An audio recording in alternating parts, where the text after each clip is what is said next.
AP Radio 105.7.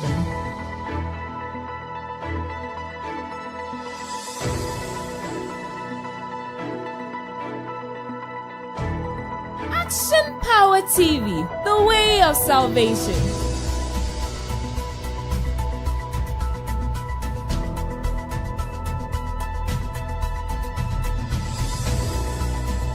You're listening to AP Radio.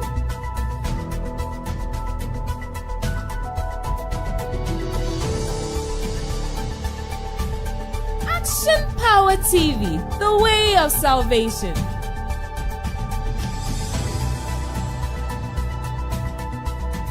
AP Radio 105.7.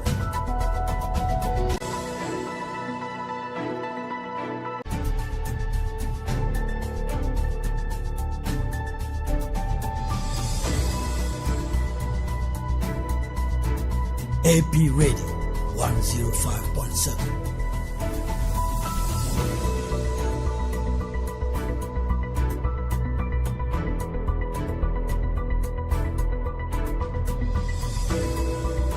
Action Power TV, the way of salvation.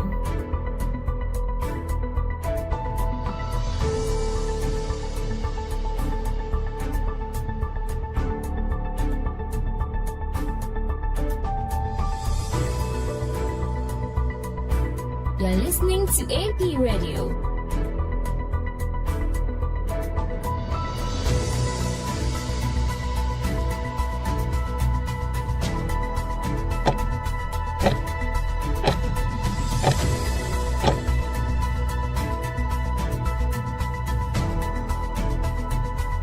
AP Radio 105.7.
This program is sponsored by Kino Computers and Ella Rain Vesture.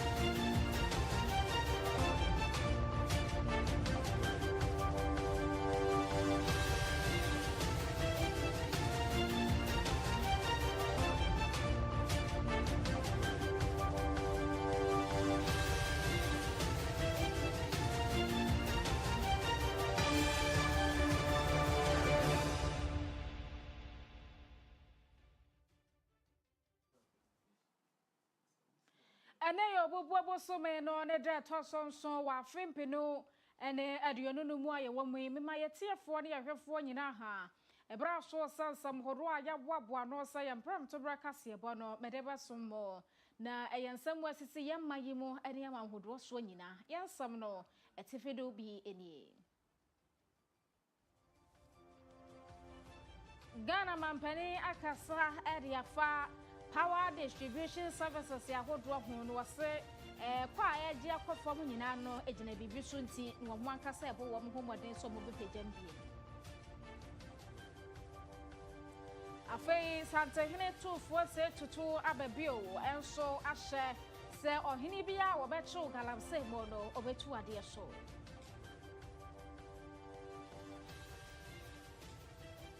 Afia Mampani ani UK Deputy Prime Minister di ahiemo na wo ho adwendwen amanye mienu mpuntuo ho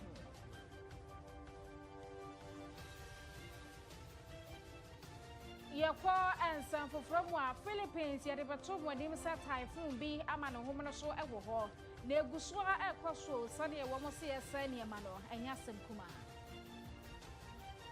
Afoforo bi ka ho ene aboaboa no se from Tobrakase bo a Medeba Somo wo APTV, any AP Radio 105.7 Kasefide so. Oko news.apmediagh.com and some of the drone wa betimi akwakenkan bi so and I am Facebook and YouTube no APTV GH and what TikTok, Instagram and X and Tintin so no APmedia_GH ubetumi any edin kita ho. Nidin any boss lady Afia Kyem Agyemang.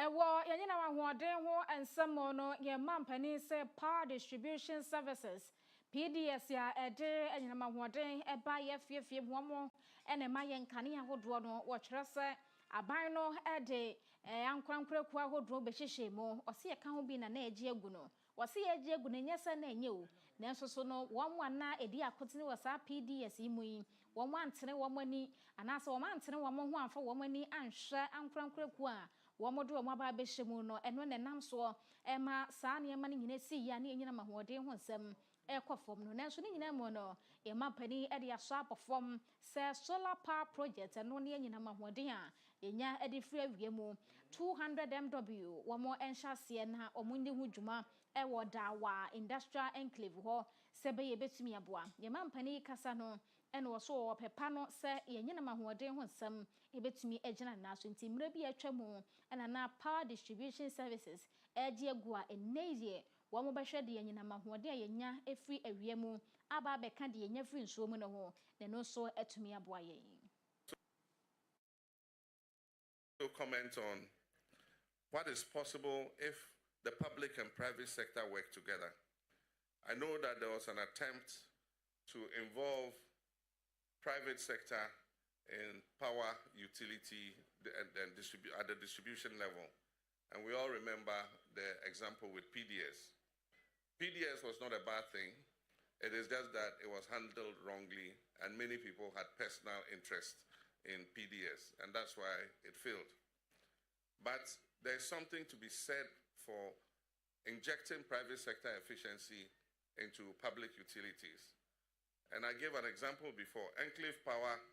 buys bulk electricity from the power utilities and distributes it within the free zones enclave and has a 99% collection rate of bills.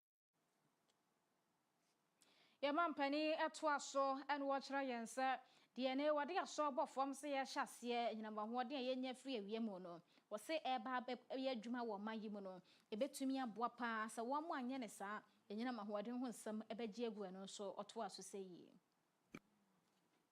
The Solar for Industries project, developed by Park Solar in partnership with Kyem Investments, the International Finance Corporation, and with technical cooperation from the EPC contractors who are Chinese, marks a significant shift towards renewable industrial energy. This facility will produce clean, stable, and affordable electricity dedicated to Ghana's manufacturing and export zones. And this is the core of our 24-hour economy and industrial recovery program. Ghana Mampani, His Excellency John Dramani Mahama, enono. Na Defense Ministry no abedi achire ya wo eye yera NS Brojajen fi so afo na wo hwe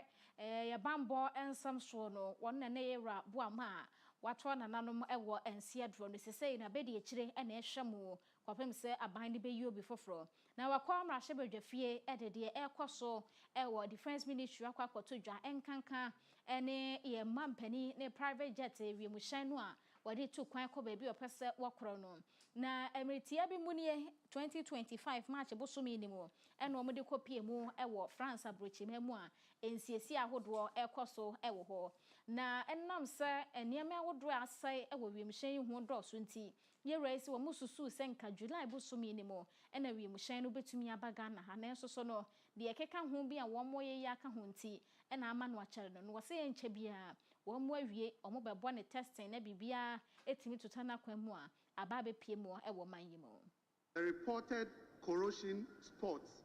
detected within the aircraft fuel tanks, which affected the aircraft's delivery date, have undergone extensive repairs. These corrosion issues in the fuel tanks have since been resolved. However, in the course of the inspection, fuel leakages were observed from the right-hand wing tank. Unfortunately, after successfully repairing the section of the wing that experienced the leakages, other challenge was encountered while reinstalling the lower panel beneath the wing. Mr. Speaker, upon the completion of this rectification, the aircraft has to undergo a leak test of the fuel tanks, a third engine ground run, painting of the wing lower panel, and finally an acceptance flight will be performed. Right Honorable Speaker, the Falcon 900 executive aircraft will return to Ghana after all the necessary tests. Dr. NS Brojajen fi ye swafo abedi achira wo hwa ye bambo ensem so. Na ye kwaye nimu a amanebo ababeto dwa enese Commission on Human Rights and Administrative Justice ye twantiasa shraj ahye se kane Ghana Revenue Authority penimpa wodano Dr. Amishada Wusu Amua wabra no ontumi enye pani ewo man Ghana ha biom se public office bi wo hono mu a wontumi enkura biom ene se yewure ya breso ene yese wo mene Rono Motors bi eka wo tripa ho contract mu a na wo mo je hyen ede akogye yare ho ede edi wo mo dwuma na ewo hyen wo mtoto ani mu no se ebo ko a na esese nkomoto no na nya sa abo no moto no wo mo de bi toto so enti se ne agyare panimpa kane a na wo ho yewura mi shadai no ene Rono Motors ne ka wo mo tripa ho de bi toto so se Rono fo no ane hu se ne agyare fo na ebeto afiri ho enti yemfa bi nto so se yewura mi shadai no anso so ene de bi toto so na emom kokoto ehyen no bo no oto no no aworo no motosofo ho a obi hedanim na eso so sragefo hu se sika sembi ankoyie wo ho ama wo man no aboka sika twetwiri a enye asem kuma ne senti ene wagina so abra yewura yi ewo public office bia emu ebi onsuro no motos no wa hye se PPA your friend the Public Procurement Authority for ma wo ma Rono Motors embedi dwa woni aban ni dwa ewo ekwan bia eso wo mo supply ehyen enti se Ghana aban peso oto hyen free baby a Rono Motors wontimi nko honkonkoto chargefo ene de sa ehye no ato wo boso asemi ene nam so ema emrahye bedwani kanadie no edema okan kwenof abato mpeso no so yera Alhaji Fuseni wo kire se ene esesa ne makwaso ewo eye Public Procurement Authority honom esanse se yebekwa akoto ade na ebekwa kovan se bi disika bi to so ye secretary sha akoso wo se de chargefo aye nhwehwemu ahu no a ene ene esesa PPA fo de omunan si fompa na yekun edit asanse bi si wagiyare no na kire se bi nso si ewa ban enwuma ahodo mu a esese ye hwekuti a Reverend Amishadai. You see, as a country, as a society, we learn from our experiences in the past, and as a living society, we try to evolve and to get better. This whole idea of having a public procurement authority was thought of at a point, or in an attempt to fight graft, which has become part and parcel of our people. You see, when we talk about instances like this, we also have to cast our minds back to where we have come from. I mean, I grew up in the 80s, so we saw the Kalabules, we saw the Kanyayais, we saw them, not just read. We saw how things evolved, even back in 79, how, public or justice had also, all of this. And so it was appropriate that within the evolution, there's a framework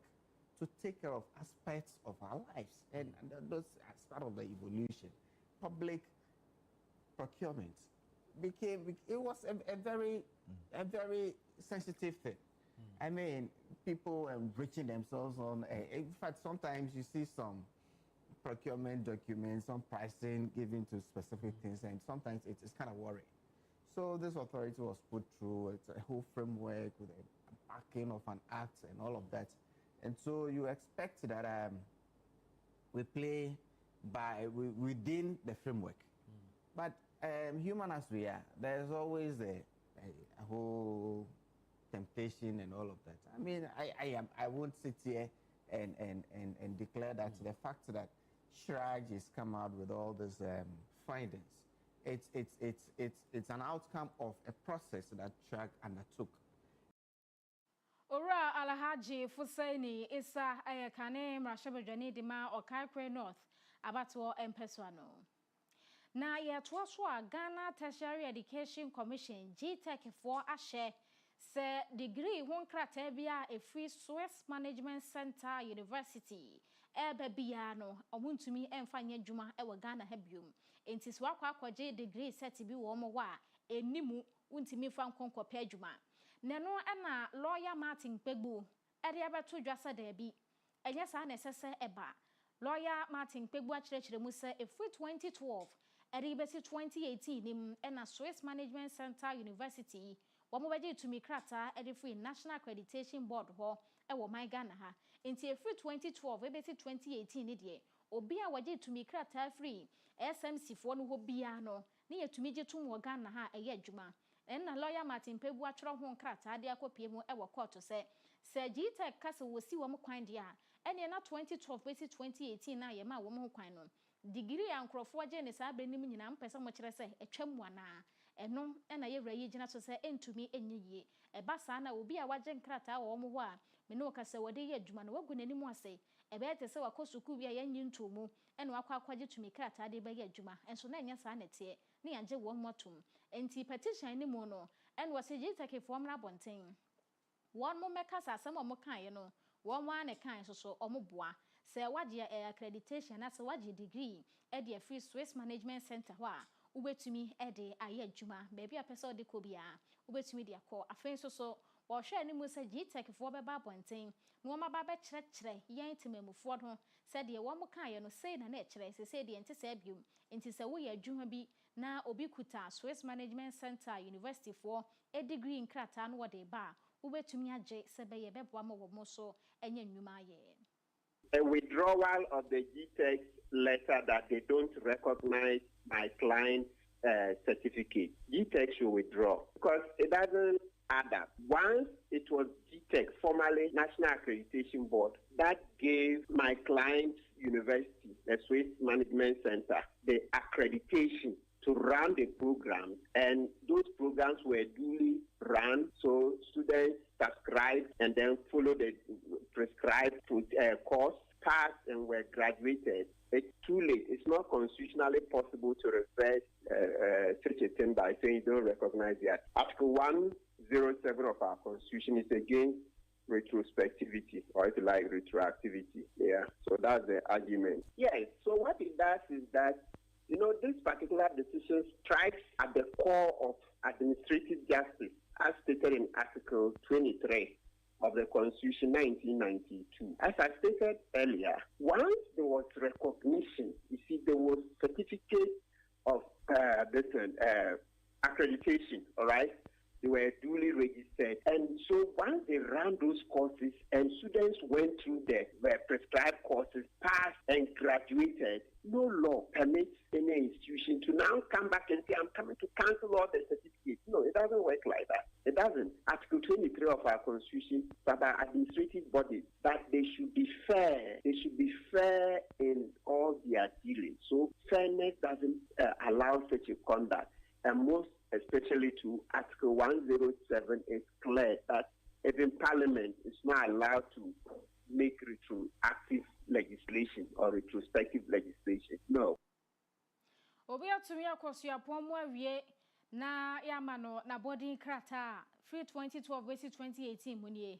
2025 na abeka kire ne se ne krata na okwaje ye no suku no a waje free mu no ye nhu ne krata ne biem anase ye mfa ne krata ne dwuma biem ti ono so de na ekuta no wontimi fa ne dwuma na lawyer Martin Pebuse enya sa na ye no e wo Ghana ne sense GTEC for entwe wo masam no ensan na yanko Pharmaceutical Manufacturers Association of Ghana wamo area tujwa se wamo sra ban ne pa se womra semi mu bi ema wamo asem ne se e wo Ghana ha wamo tumi ye nro no wamo de bi ekọ Burkina Faso wamo de bi kọ Mali Senegal ene amaman ahodo a ni nyina wo ebibre mu ha wamo de nro no kwa akatua ye de bema wamo no na eno so ayasem esanse nro ne bi wo ho ekokoduru wie wamo hwe ni nyina na se betumi aboa wamo a na wamo de ho akatua aba na eso so no yese wamo de nro no kwa akatua no Emma ne sentina Dr. Samuel Amutobin wono ene ye pani Eda Pharmaceuticals Association ya no wode eto aban no anim wa bra ukomra hyebedwafia abodweko a wo mo hwa pomodin ensenso health committee no ede wo mani kiremu ewo na so ye ho hwese ne enuro ye no osi ye no ne no na ye ready to nanim se wo mo ewo ne kuo ni mu nyina esu so wo mo sika akwa kodi amanhodo so ayentua ma wo mo nti aban no enhwe na wonka bi ma wo mo. President is saying you're going to have Ghana as a pharmaceutical hub. So then if this thing can be done, some of us that have started supplying and distributing our products to the sub-region, we expect that the monies that they owe us are so huge, which I cannot mention here. Not individuals in the country. We are talking about the governments of Burkina Faso, Mali, Senegal, Ivory Coast, and all the sub-region, except Nigeria. So if our president or the parliament can support us in any way to get our monies, they can whisper to their colleague presidents to get our money, we'll be so grateful. And until Yewra wano and Eda Pharmaceuticals Association ano ewo minimo Dr. Samuel Amutobin and no ye call the partner ye mo ensem.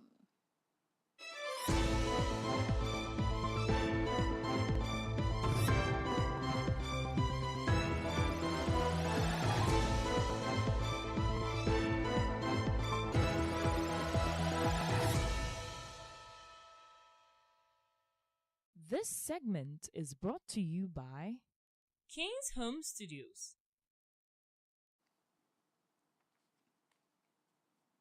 Asante Mantam ha anya regional police commander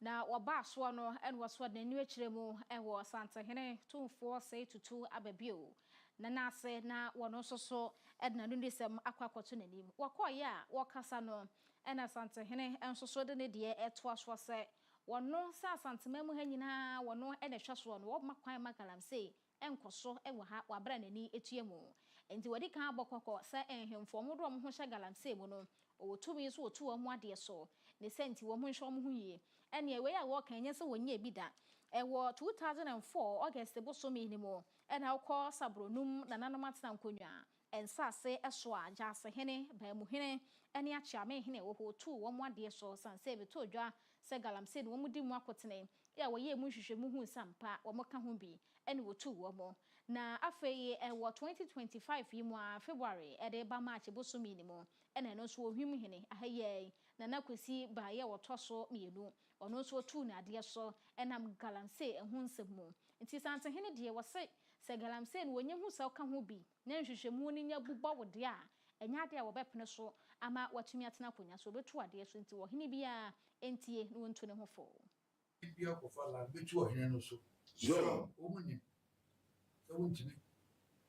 asas media ko bia no ma wona mankasa ko fala nga bia mo mere asas jo nyese oba e mere mo tumi na nkofu bu nkotwitwi okuku jo unu bi di hie bi na nchiro ababo kwa mama ne efrem wa be hu be bia da ya jo ni na na dia so bia ba jo o wa be no atro report no dia ba na ha se ni makinka MC jama ni am fra na jo so be transfer sa but the bibia wo the truth about the mommy wo be cheche mu na otwi wo ba chia me na we na otwi mi no ba no the akade me amaso ano na bibia ya ka jo mu anu ba na ha se ni na ye hwe ye se na ja abokra machibe na bibia ko ba be se ja kokko ye boko me Santa hene otekoko so tonfo sai tutu a wotoso mienu na yekotie no yi na ya toaso na yakoka soa abato empesoa no eso a maame Feles na akoyo okuno wodon so afrens entwerefo nhyiamudie no wasaso afo hwe frisam so the report bia ba bontin che bia report ni mu no en wose ewo 2024 abato ye to ye ka so aye nyina eni woye ne ene mi pinche mentimi ho ase ma no hom ne so ewo ho ebeto odwa kra se maame okuno yi ne ka ya wotimu wasena nkrofo bi di nachi ya wo mo etoto niema kra bobo hyen ne mu ni ade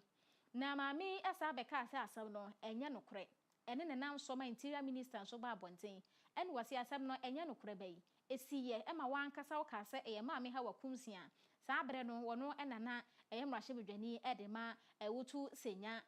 empesoa no so ka so ampotemu ho a wo kire se wono mum ena edi akire afei wo saa ba abonten a wo se obi a atake oni ade eno na maame Felix yi afre ensentwerefo enhyiamudi a wase asam no a maame ha wakumsen fa ne ho na interior minister so ka no mo ankasa na asam de asam ne fore mu waso nka ne ba bi da se obi a be atake no atake de wo kan se hyen no anu otim no ohun se V8 bi nsusu di nachi a ba bi a woni nam bia na edi nachi enam so kra ma opon kofie ntam esansa no ohun ne se ne nkwa edansaye wo nti se woni ba bi asam no wo mo ka de afa ye de we wa muntaka ka no ohun ba bi a ano ekokopem enna maame ha wakunsun so de a woka wonhu di ano ekopem na nsentwerefo enhyiamudie no sei na maame di tudwa. I have remained quiet despite calls by well-meaning Ghanaians, including my constituents, who witnessed these brutal attacks. At no time did I say no attack happened. I stated emphatically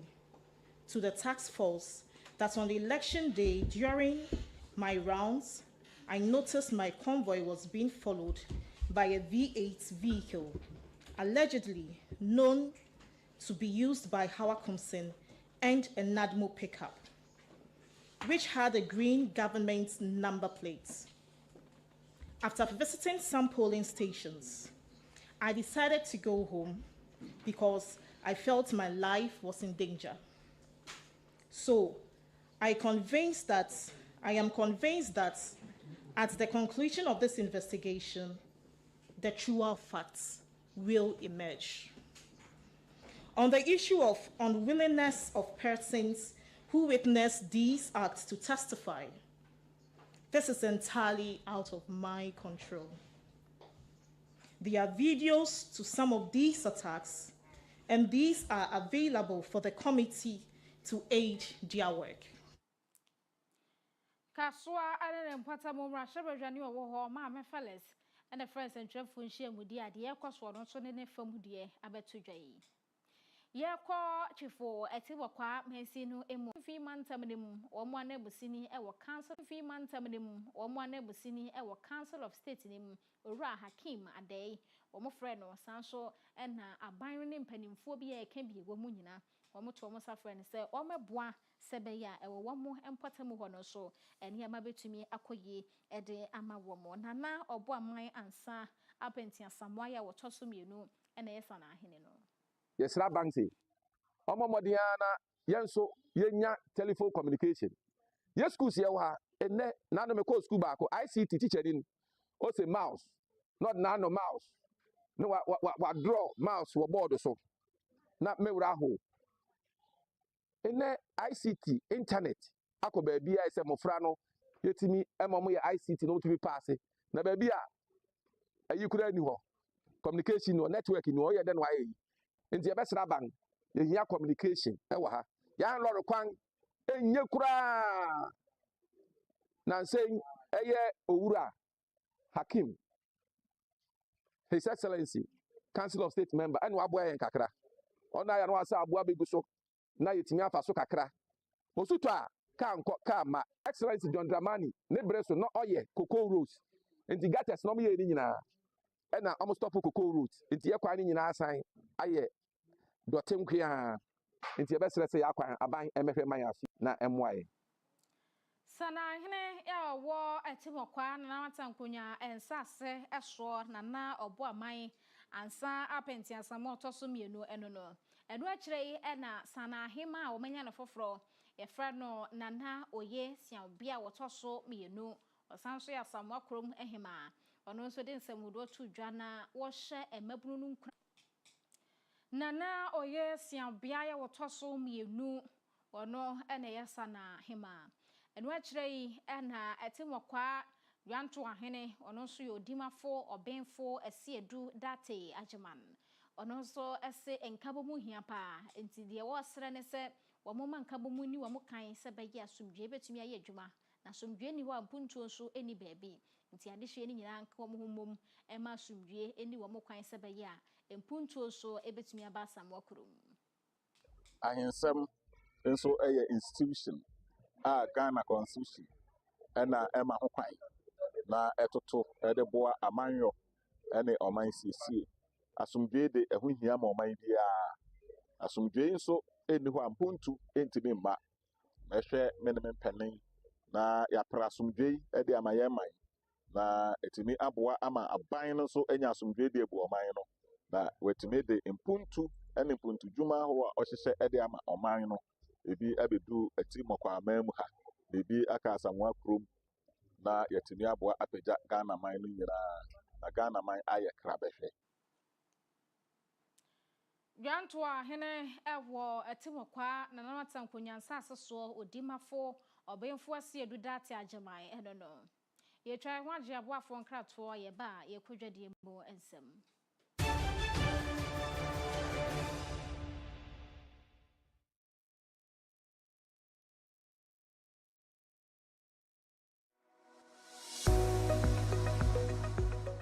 Dr. Kukudazi has written a very informative book called How Demons Operate. This revelational piece exposes all the deep secrets about demons to set you free from their evil clutches. You can purchase the book online on Amazon.com and Bol.com, or also grab a copy from Continental Supermarket at Ayediase or the Kyem Shell Shop in Kumasi. You can also call us on 050-644-9797 for your copy. Get a copy right away.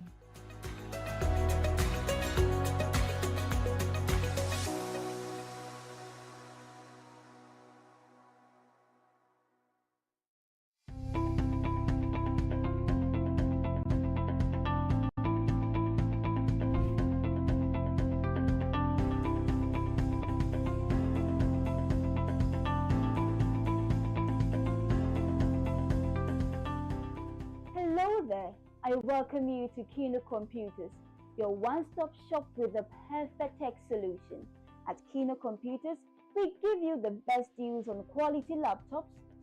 phones, and accessories. Whether you're looking for a high-performance laptop for work, a reliable phone for staying connected, or the latest accessories like M.2, SSD, wireless mounts, ergonomic keyboard,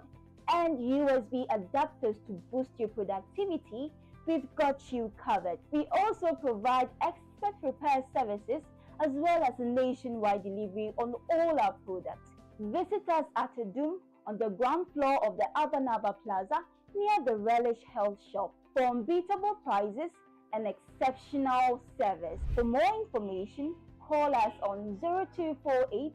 137672. 0248 137672. Kino Computers, beyond your expectations.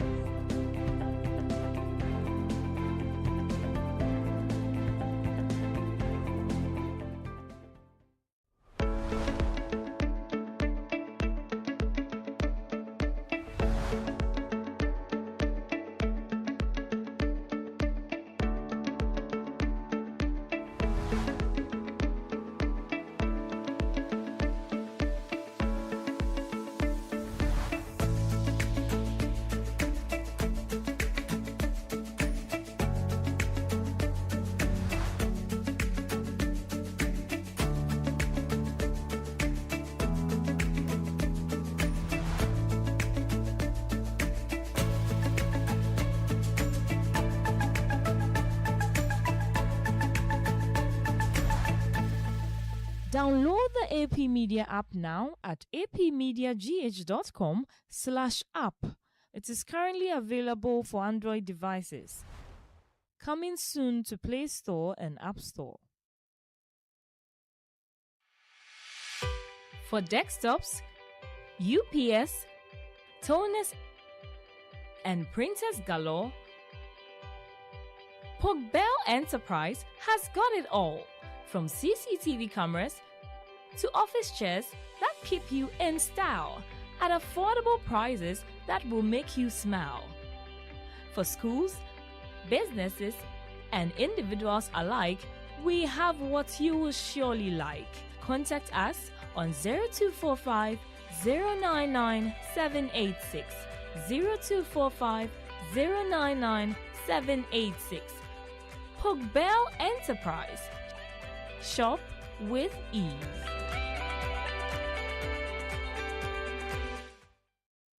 Introducing the Smiling Shark Outdoor Solar Camping Light. A new modern way of lighting up your world. It's a powerful portable lamp with 2 modes of brightness, a strobe light as well as a flashlight.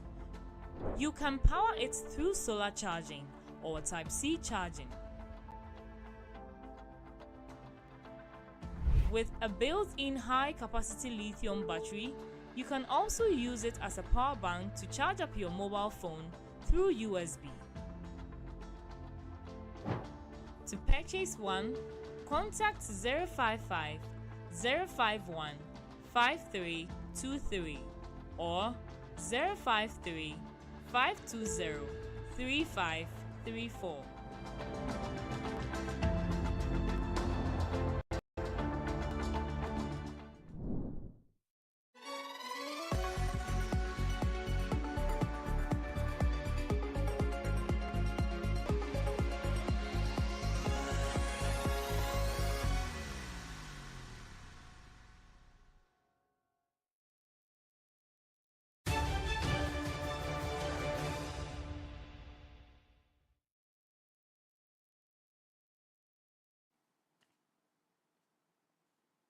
Yakwaje yabuafo enkratoa ha APTV ne AP Radio 105.7 kasafidie so yekodwade mu ensem.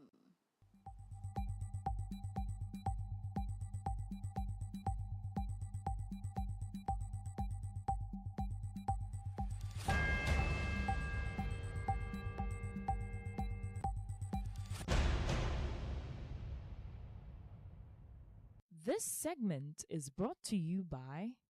Tizo Aluwex. Ghana Mampani His Excellency John Dramani Mahama and UK Deputy Prime Minister Angela Rayner Eshia ama womwa dwendwen omayimi enu ho ene ma betumi aboa ama mpuntu abaka na ha na mpuntu nso akọ UK eman no ebo ene ti no ye murayi anasa ye mampani ene mami ekokohye mo no ene wode wo man Ghana ni suade hunu ato wo mo anim ene wo nso akyerasa ye UK man no betumi aya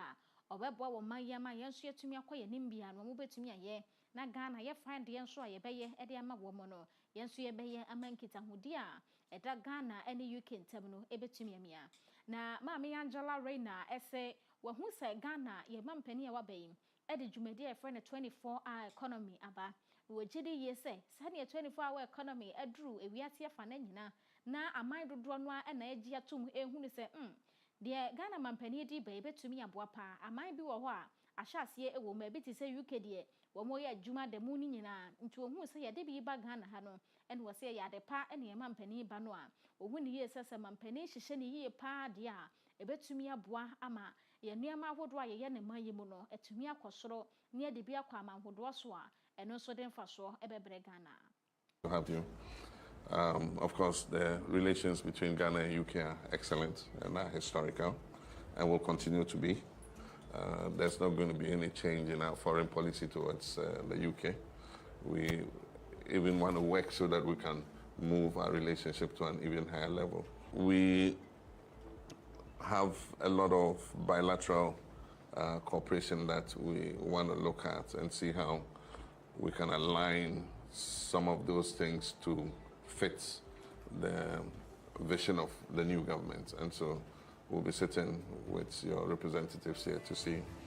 what areas of cooperation we're already having, how we can push them faster, and then see how we can align some of those to fit the vision that we have. We're going through an economic crisis that is known by everybody. We're in an IMF program, and one of the things it enjoins us to do is to be very prudent in terms of our fiscal discipline. We have a young, growing population, and so one of the major issues, and that came up strongly in the election, was the issue of jobs. And so working together to see how we can bring in more investments, especially considering that we're shut out of the international credit markets, to bring in more foreign direct investment, to be able to create jobs for young people is one of the things that we're going to be focusing on. And I believe that, I mean, with the history of British companies investing in Ghana, we've got a long tradition. And so how we can showcase the opportunities that are still available in Ghana and bring more British companies in to come and partner with us in that objective is something that we'll look to do. It's an absolute honour and a privilege to be here and to be one of the first to come over and to see you and your great election victory. And what struck me is your election was around a 24-hour economy, and we have a mutual aspiration for both the UK economy and here in Ghana. And I was only this morning seeing some of the entrepreneurs you have here and the expansion of jobs that they want to create here in the economy, and our long history of supporting your endeavours is what we're going to continue to do, and so we will be there as a friend, as we always have been, to support. Ghana Mampani and Deputy UK Prime Minister and no Yansha Yesidi no one day.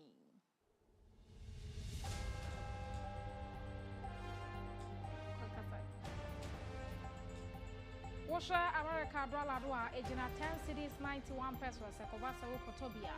Sanso and our free dollar no buy the no so ejina 10 cities 92 pesos. Yesha euro noa and also ejina 12 cities 59 pesos e kobasa ukotobia. Sanso now the free euro no e buy the no so ejina 12 cities 60 pesos. Yesha pound noa upesa ukotobia ejina 14 cities 29 pesos. With the free pound no e buy the more and also ejina 14 cities 31 pesos a yen city no na ho de ye call amount so ensem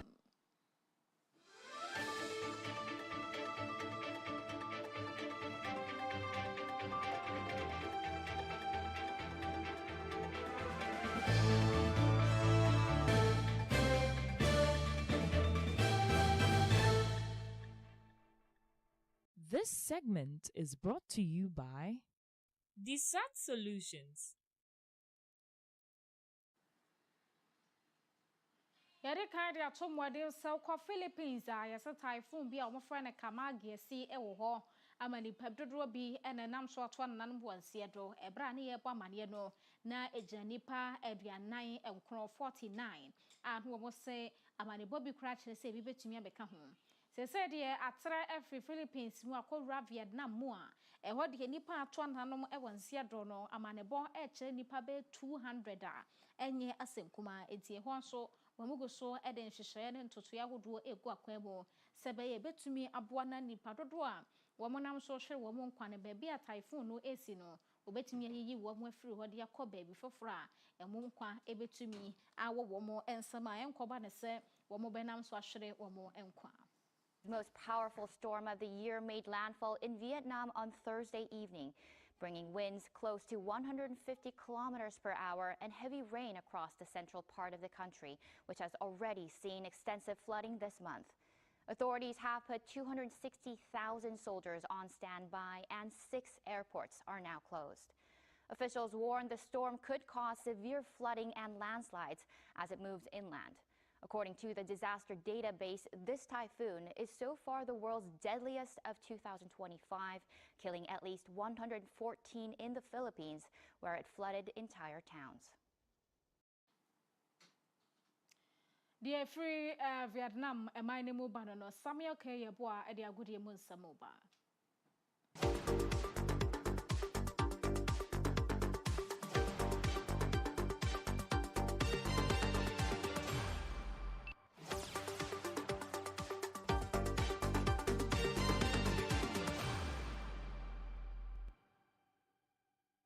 This segment is brought to you by Pogbell Enterprise.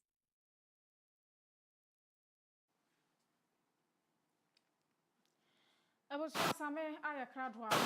ebe ko agudi mo ensemo Same mahewe me jo so mnya ba na bibi aboko de bibi aboko e de nyame ase ebe wa dodo no ano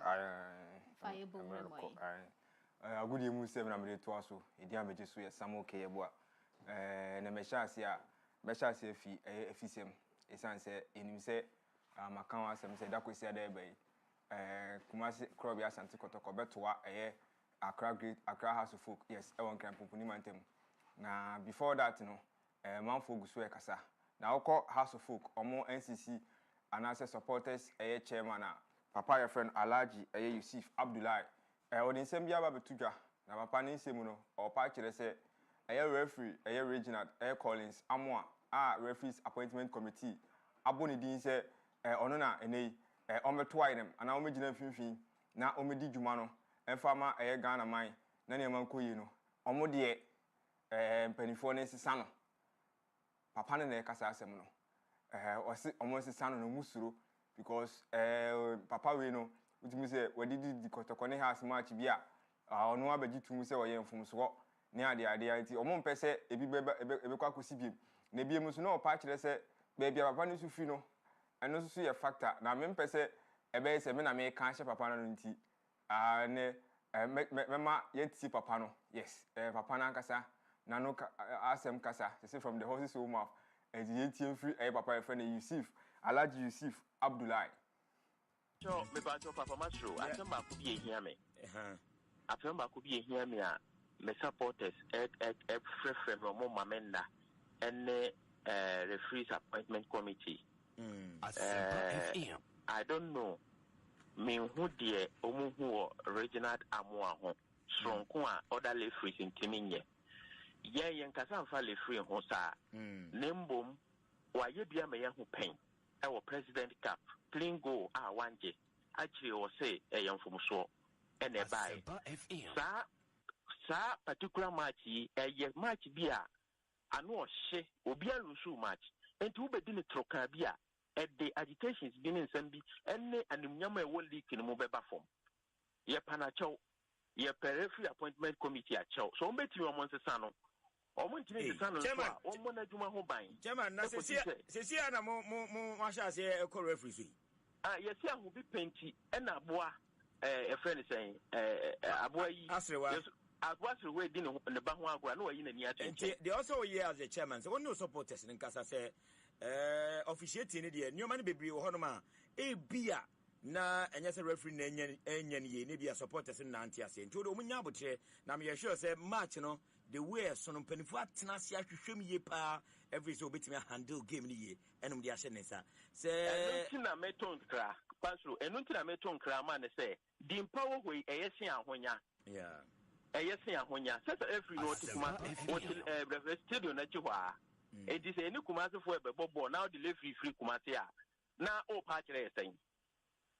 No, there be another so a professional referee. Referee bet me can create. Enti ye won other referees or free other regions. Enti me fa na say masro. Tame no obeko. No bi oti o fichire na ebe hwa ade no so. Na mabo wa ojo na o ti da bi ma mo a. Enti na ko hia no fichire wona ho na. Obomia ye ka na say. Obomia me yire kra na edi referee na obomia. Obegi se wabome. Enti wo de boni pa no. O yire ye fair not so pese ni din ekọ enwoma papa mu a e na obeka se ya bumi kunu ne bom wo yire nye fair dia there is no way a obeye den obeje I think no adiama obi foforo I think say regional obeye fair on the day get a word of caution ye dey emma le free appointment committee yen enti no ma biase for the past 2-3 seasons you know edu tembia appointment no ne said o mudi matches fa no ya ninje ho but ya adwen say yen kasa because of yen impanimfo e Ghana football ho. Na we dey ye ton kra say ye hia fair officiating but nipa dom na eba ye hia fair officiating chairman yes say mu problem with officiating and referee bia in particular write to your management members now almost on throw but this one I was a management of House of Folk a throw officially so mu is a problem one but a free supporters no one man aya na ya alarming kakra anti yenya ma the managers of House of Folk now handle that matter why no de no kra ye no mo kasa a o metro but e ade a yesu ye hu enti ye ka kire no ye yesu ye de problem na eto ho amu bia hu say ya hu bi pen wa ye bia me ye hu enu nti na ye kasa fa ho na enye sese bi ye mu na adwuma enti ye tia ne nan so se de be ya ono an o mu maintain na o medi the fair game am I okay so o me sesa no so o mo sesa na my okay but ono oni kumasi o so aduro yo wona woka oh so aduro okay wona woka oh so aduro mati yeda say yo yes yeda aha enti papa ye friend no Alhaji Yusuf Abdullahi na motire kana say Reginald Collins amoa na ehyimu no na kona yenua maestro ekwa be so kire ni say papa no was sekani so na still na we say asante enti we de ye besere empenifo ye say ye prefer grounds ye prefer officiating enti say be ha adwene na say Reginald Collins amoa ontimi ntututu ne ma yedia na entempa na ma penesi nchen na ne rustus sunugbe ana say abugiri mu ni ade mo fira abugiri yeso omo so se omo be se omo beti ni bia ho ene mo pe abugiri bi ana say agbegbeto bi yes na omo di match no e ma ene nya fairness e wo game no I think say papa no asem na woka no it makes sense na me to aso na me ko Nigeria Football Association NFA no omo so ntia ase da ene omo ntia ase ochina so ka omo ntia ase say eye playoff World Cup playoff na ombebo against oman friend Gabon na omo so kofa referee fi South Africa just say na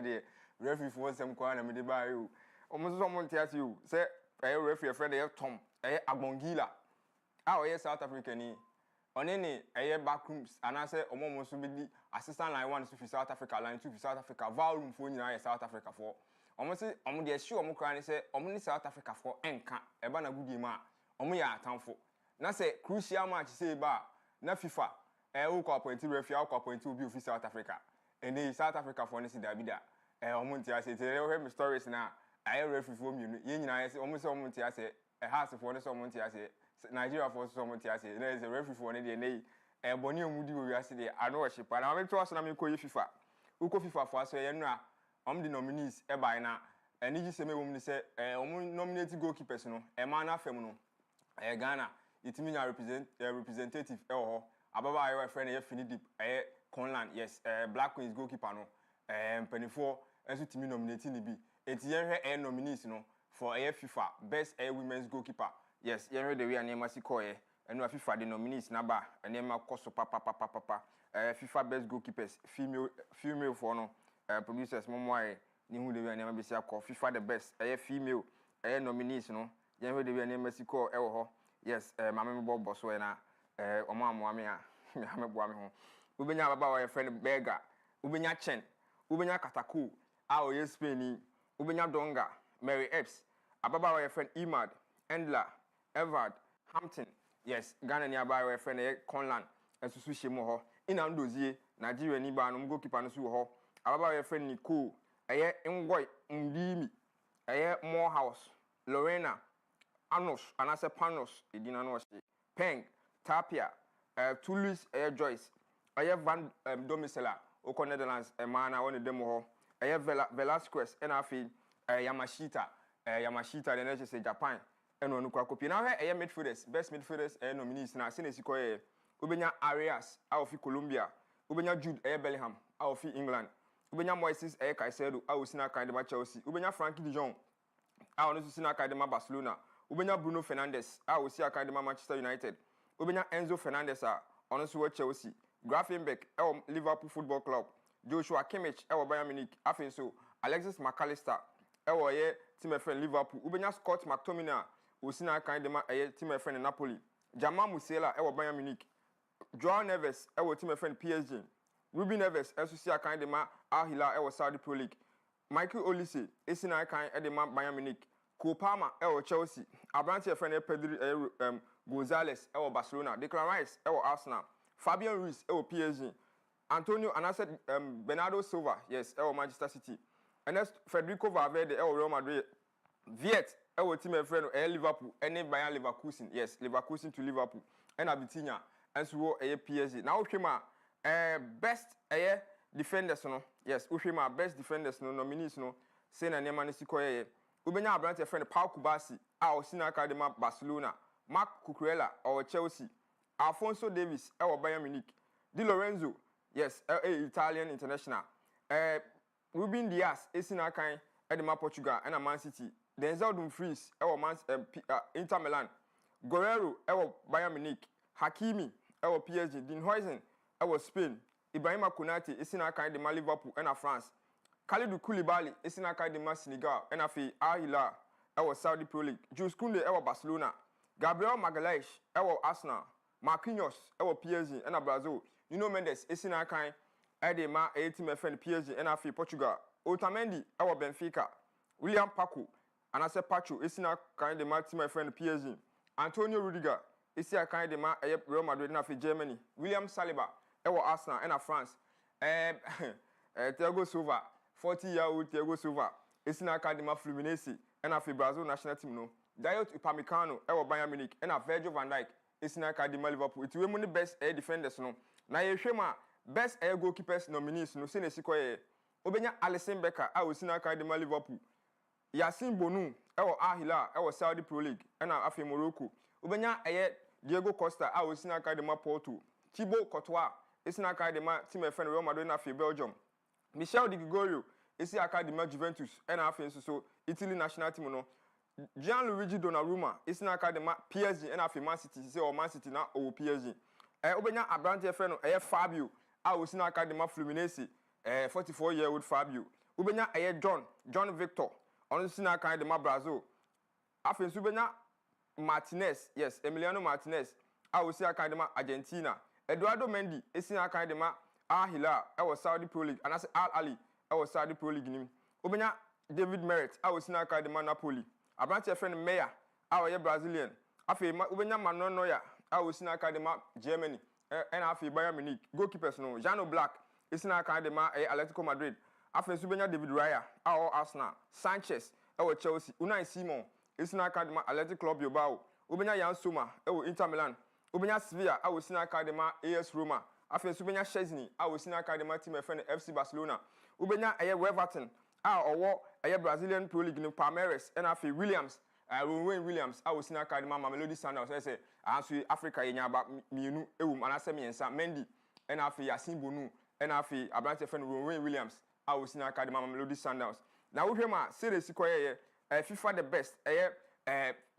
we they be as the best no yes it's the best player and overall no say na nominees ni sitie ubenya abrantie friend Usman Dembele afi Ashraf Hakimi a wosina academy PSG ubenya Hurricane a wosina academy Bayern Munich afi nso ubenya Kylian Mbappe Lotin enso sina academy Real Madrid na France Nuno Mendes wo PSG and afi nso Portugal ubenya Cole Palmer wosina academy Chelsea and afi England national team no ubenya abrantie friend Pedri a wosina academy Barcelona and afi Spanish national team no Rafinha our Barcelona and afi Brazil national team no ubenya Mohamed Salah a wosina academy Liverpool and afi Egypt national team ubenya Vitinha a wosina academy team friend no PSG and afi Portuguese national team no and afi ubenya brand friend Lamine Yamal a wosina academy Barcelona and afi Spain national team no na me call best coaches nominees na se na sitie ubenya Javier Aguirre oye national head coach edema team friend Mexico and asa oman friend Mexico afi ubenya Mikel Arteta ono so ye manager edema Arsenal ubenya Luis Enrique oye Trinini and asa head coach edema team friend Paris Saint-Germain PSG afi so ubenya Hansi Flick oye manager edema team friend Barcelona Enzo Maresca Chelsea ona ye Chelsea for manager and afi so Roberto Martinez oye head coach edema omanya ye friend Portugal and afi so ubenya Arne Slot oye Liverpool for a coach. It's way many best managers, nominees, Now have best attackers, forwards now. Ubenya Ada Sari, I was in Academy Al Hilal, I was Saudi Pro League. Ubenya Bradley Bakola, or PSG, Dembele, or PSG, Desiree Doué, or PSG, Afi Seru Girassi, as in Academy, my friend Borussia Dortmund. Ubenya Victor Gyökeres, I know all Sporting as I say, or Arsenal. Erling Haaland, or Man City. Ubenya Enrique. I was in Academy Palmeiras. I feel Benya Isaac. I want to see Newcastle and I feel so Liverpool. Hurricane or Bayern Munich. Ubenya Kivsha, Varaskelia. I was in Academy PSG and I feel Georgia national team. Robert Lewandowski or Barcelona. I feel so Martinez, Lautaro Martinez. I will team my friend Inter Milan. I feel Argentina. Mbappe. I feel Benya Leo Andre Messi. Kudicini. Inter Miami. As the moon. Ubenya Abrante friend Joao Pedro. I will Chelsea. I feel Subenya Rafinha. I also Barcelona.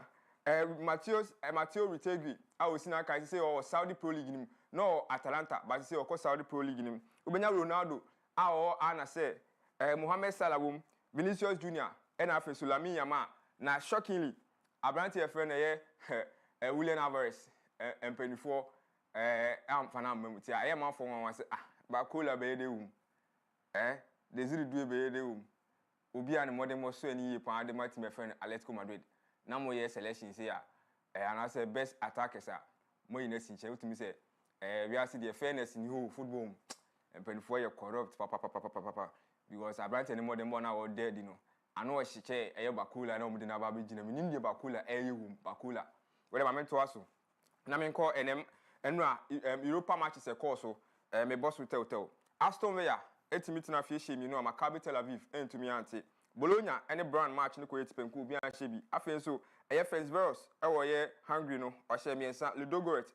eti ekanimu baako PAOK eti na afie she 9 Young Boys ento mi ante afen so Rangers eti na afie ma AS Roma be she ne Camino wa wento mi ante Real Betis e she mienu Olympique Lyon ento mi ante baako kra SC Braga e wo Portugal eti na afie e ma Genk e be she ne kan 9 ma ne timu miensa VfB Stuttgart e she mienu a Feyenoord ento mi ante afi Victoria Pleasant and the Fenerbahce match in the day. A quiet penko bian shibi. Basel etina fie shemiensa. Steaua Bucharest etimu bako. Dinamo Zagreb etina fie ma Celta Vigo ebe share the kamiensa we to me anti. Midtjylland ewo Denmark shemiensa. Celtic etimu bako. Salzburg